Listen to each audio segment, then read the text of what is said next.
Kagaya nga po ng inaasahan ng karamihang mga boxing fans ay nanaig pa rin nga po itong si Naoya the Monster Inoue sa kanilang naging laban nitong si TJ Duany, na kung saan inagawa po muling madepensahan ni Naoya Inoue ang kanyang mga titulong hinahawakan.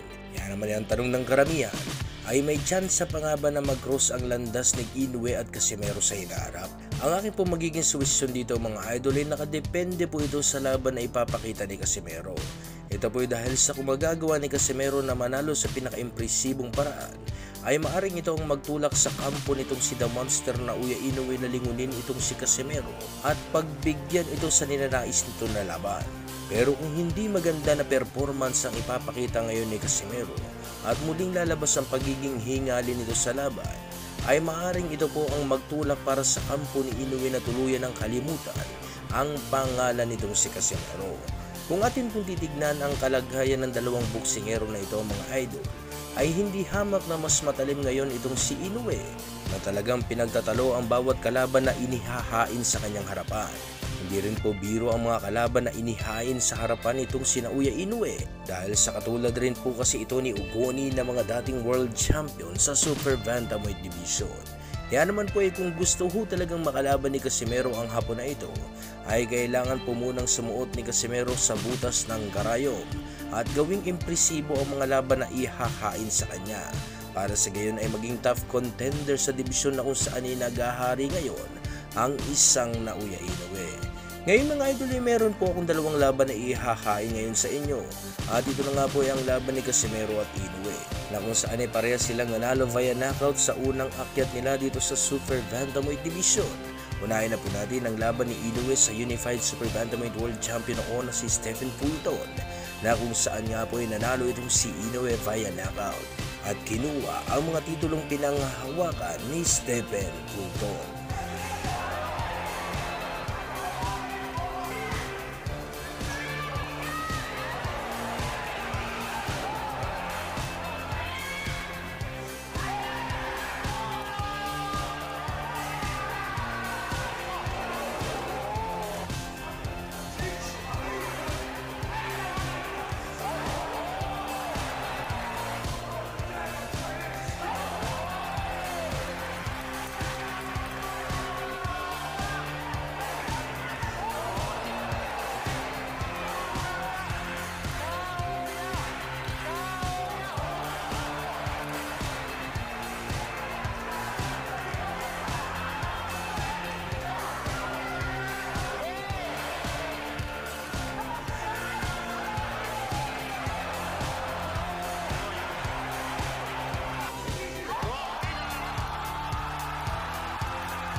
Isunod naman natin ang laban na kung saan nga po ay ginulat ni Casimero ang mga Hapon nang pinaayaw nito ang veteranong boksingero na si Ryo Akao.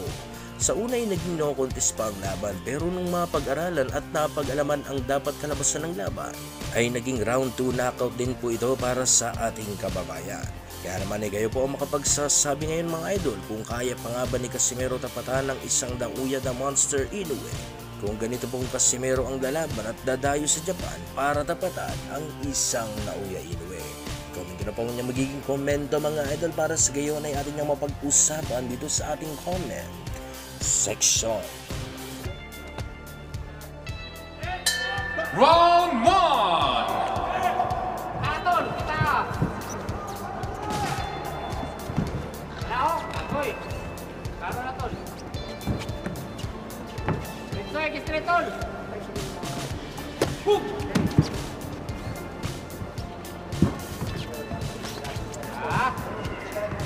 Straight! Wala na tol! Wala, gigil na tol! Kita! Bantay sa kaliwa! Wow! Patay! Sa kaliwa! Wala na iya tol! Left hook na!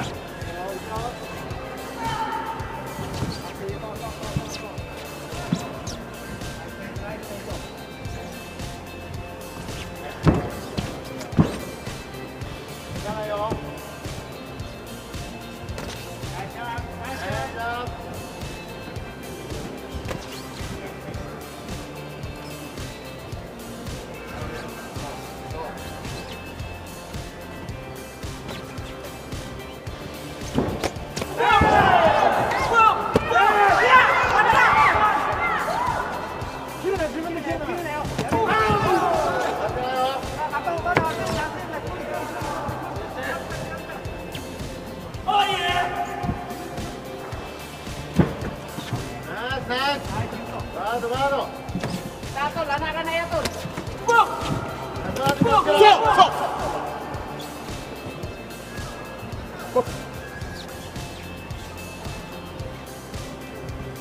Ay, pagigil, tol. Ay, pagigil, tol. Nah, kita, tol. Anak na yan. Bantay. Nah, bantay.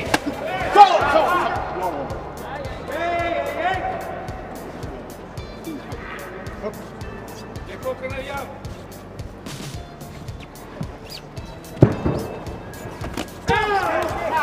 Orang na, tol. Kali straight, tol.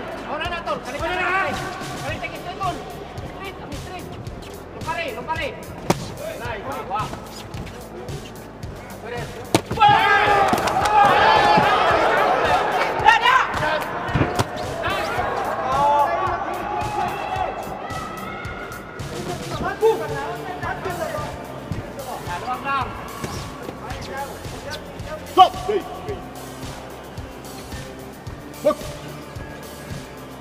Tol, kita.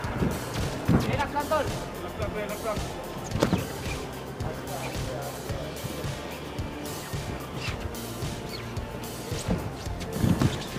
Nah, kita, ingat na. Kita.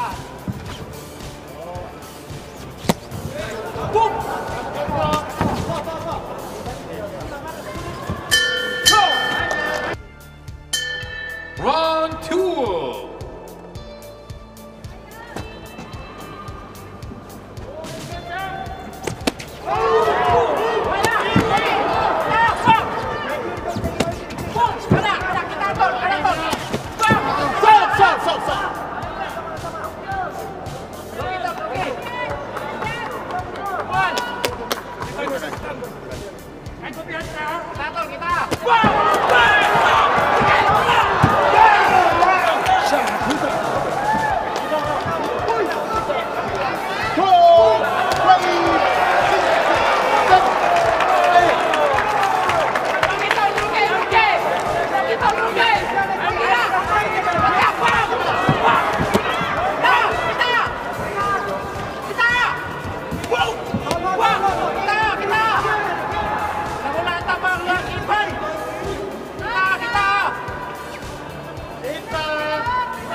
Relax lang, relax lang.